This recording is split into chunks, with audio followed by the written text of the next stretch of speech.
레알 마드리드 소속 브라질 출신 축구선수 비니시우스가 쏘아올린 작은 공이 스페인 축구판을 뒤흔들고 있습니다. 심각한 인종차별 행위를 경험한 그가 SNS에 스페인 라리가를 비판하며 촉발된 사태는 일파만파 커지고 있는데요. 영국에까지 그 여파가 있을지 귀추가 주목되고 있습니다. 그런 와중에 손흥민 선수의 토트넘에서는 잉글랜드 출신 백인 선수만 대접받는 판이 더욱 공고해지는 것 같습니다. 시대에 역행하는 모습에 그러면서도 실력과 결과는 나락으로 떨어지는 모습에 질린 손흥민 선수는 이적을 암시하는 발언을 하기도 했죠.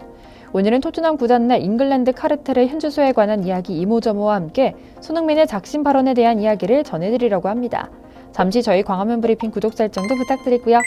토트넘은 지속적으로 형편없는 경기력을 보여주고 있습니다. 손흥민과 해리 케인의 득점 포인트로 팀이 우위를 점하고 있어도 얼마 지나지 않아 그 이상의 골을 내주며 처참히 패배하는 일을 반복하고 있는 건데요. 현재 8위를 기록하는 토트넘은 챔피언스리그는 물론이고 유로파리그까지 나가지 못할 가능성이 커졌는데요. 이에 손흥민과 케인은 경기 후 인터뷰에서 현 상황에 대한 작심 발언을 하며 이별을 암시했습니다. 이런 실수가 계속 반복해서 나온다는 것 자체가 받아들이기 힘들다. 사태의 심각성을 깨달아야 한다. 올 시즌 더 배운다, 고쳐나가야겠다는 생각을 매번 되뇌지만 팀에 심각한 문제가 있다라고요. 손 선수가 이런 말을 했다는 점은 온 영국 언론을 흔들었습니다. 유교보이 손흥민이 저런 말을 감히 했다는 것 자체가 뉴스 토픽감이었던 건데요.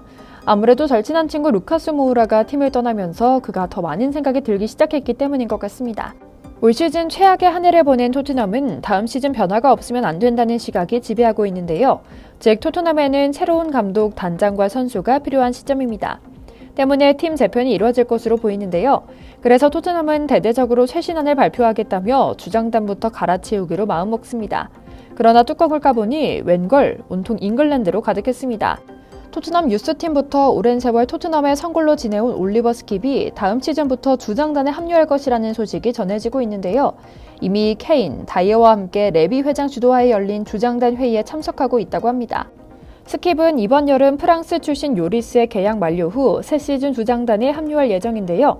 10년 넘게 토트넘과 동행한 데다 최근 활약상과 향후 핵심으로 성장할 가능성 등 고려해 차기 부주장으로 낙점됐다고 합니다. 물론 스킵 선수에게는 잘된 일입니다. 더불어 손흥민 선수에게도 좋은 뉴스이긴 합니다. 스킵은 굉장히 다정하고 공정한 선수로 늘 손흥민에 대한 존중과 애정이 가득한 선수였기 때문입니다. 실제로 무리뉴 감독 역시 향후 EPL을 대표하는 미드필더로 성장할 재능이다.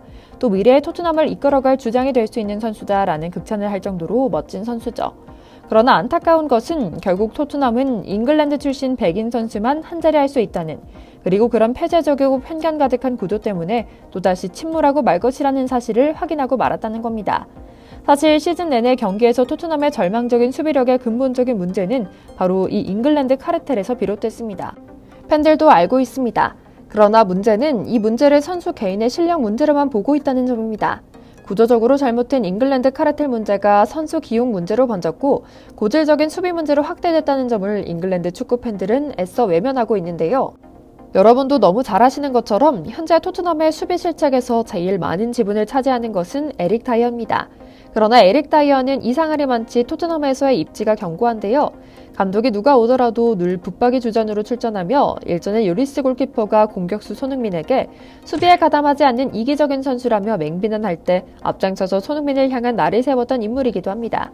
그리고 때때로 주장원장을 찰 정도로 한자리 하는 인물이기도 합니다. 때문에 형편없이 골 먹히는 과정을 보면 전부 다이어로 하이패스처럼 지나가고 있음에도 구단에서 그를 향한 신뢰는 상당하죠.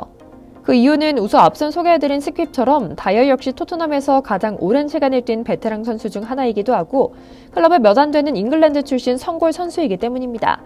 때문에 다이어는 라커룸에서 지지를 받음과 동시에 자국 선수를 편애하는 토트넘 프런트의 편애 덕분에 형편없는 실력에도 계속해서 토트넘에서 끈질기게 버티고 아니 승승장구하고 있는데요.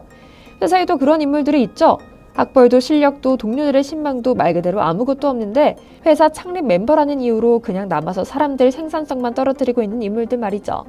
그리고 결국 지난 1년간 토트넘에서 일어난 일련의 사태를 쭉 보고 나니 손흥민 최대의 적은 요리스도 콘테 감독도 페리시치도 아닌 에릭 다이어, 즉 잉글랜드 내 차별이었다는 점이 밝혀졌습니다.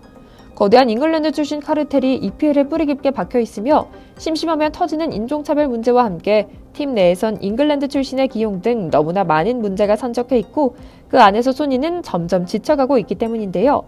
사실 이번에 제대로 문제시되어 그렇지 스페인뿐만 아니라 영국 내 인종차별 문제도 심각한 수준입니다. 손흥민 선수 등 백인이 아닌 선수들에 대한 영국 사람들의 과격한 차별 언행은 예산 일이거든요. 별것 아니라고 생각하실 수 있지만 성룡 영화 같다, 동양인들은 무술을 한다, 마늘 냄새 난다 등등 가벼운 발언도 뿌리 깊은 인종차별에서 나온 말인데 이런 발언은 아직까지도 손흥민마저도 듣고 감내해야만 했던 발언들입니다. 그런데 팀 밖에서도 이런 일이 가득한데 팀 내부에서도 바로 영국 자국 선수에 대한 필요 이상의 편애 그리고 이들 중심의 손흥민 탓하기가 시작돼 사회적 문제로 번지기 시작했다고 합니다. 그를 너무나 아끼는 명장, 바로 다음 달 AS 로마를 이끌고 한국을 찾는 무리뉴 감독은 이런 문제에 대해 공석에서 비판하기도 했는데요. 몇 달 전 무리뉴 감독은 인터뷰 자리에서 갑자기 김민재 선수 이야기를 합니다. 지금 잘 나가는 김민재를 자신은 몇 년 전부터 이미 잘 알고 있었다며 자신의 선구안에 대해 자화자찬한 것이었는데요. 이때 이야기가 기막힙니다. 나는 토트넘 시절 김민재를 영입하길 바랐고 직접 영상통화까지 나누었다. 그 당시 그 선수의 몸값은 1천만 유로 정도밖에 되지 않았는데 토트넘은 절반으로 후려쳐 결국 이적이 무산되고 말았다. 심지어 토트넘 경영진은 그 선수를 형편없는 수비수라 칭했다. 지금 생각해보면 기가 막힌 일이다. 사실 나를 포함해 모든 이들은 김민재가 영국인이 아니어서 그렇다는 것을 잘 알고 있다. 그만큼 토트넘이 형편없는 사람들로 가득 찬 팀이라는 방증이다 라고 말이죠. 이는 단순히 토트넘 경영진의 선구안을 비판하는 말이 아니었습니다. 바로 토트넘 내 뿌리 깊은 잉글랜드 카르텔에 의해 팀이 굴러가고 있으며 이 때문에 소니 같은 충성심 있고 능력 있는 선수들이 괜한 피해를 보고 있으며 김민재처럼 멋진 인재도 놓쳤다는 비판의 작심 발언이었던 것이죠. 골을 2골 넣으면 3골을 먹히는 토트넘 수비진의 중심 에릭 다이어는 인간적으로는 손흥민과 친하게 지낼지 모르지만 손흥민의 축구 커리어에는 도움이 되지 않은 인물임에는 확실한 것 같습니다. 집중력, 정신력, 승리에 대한 열망이 완전히 부재된 이들을 과연 프로라 부를 수 있을까요? 심지어 이제는 앞서 말씀드린 대로 선수단 내 가장 영향력 있는 발언을 할 수 있는 케인이 나서서 공식적으로 문제를 제기할 정도라고 합니다. 나도 잉글랜드 대표팀 선수지만 단지 자국 선수라는 이유만으로 팀에 잡아두고 있다니 이게 프로축구 구단이라고 볼 수 있는 건가 싶다. 이런 어처구니 없는 인맥축구를 끝내야만 한다. 그동안 소니가 견뎌야만 했던 불만과 불편함이 이런 것들이었나 싶어 미안한 마음이 든다. 소니는 늘 실력으로 답해야 한다고 했는데 영국 사람들 사이에서 남들보다 2배, 3배 열심히 해야만 했던 것 같아 경이로운 마음까지 든다라고요. 케인도 맨유로 떠나네 마네 하는 판국이니 이런 말도 할 수 있는 것 같죠. 손흥민 선수가 어떤 생각을 하고 있는지 모르겠습니다. 그러나 늘 제 생각은 동일합니다. 언제 어디서든 자신을 제대로 대우해주고 또 많은 기회를 줄 수 있는 팀에서 행복 축구했으면 한다는 점입니다. 손흥민 선수 뉴스를 보는 일이 즐거웠는데 요즘은 참 안타깝고 힘들어지고 있습니다.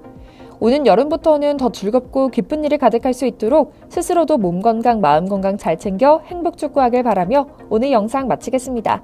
저희 광화문 브리핑 구독, 좋아요도 부탁드리고요. 시청해주셔서 감사합니다.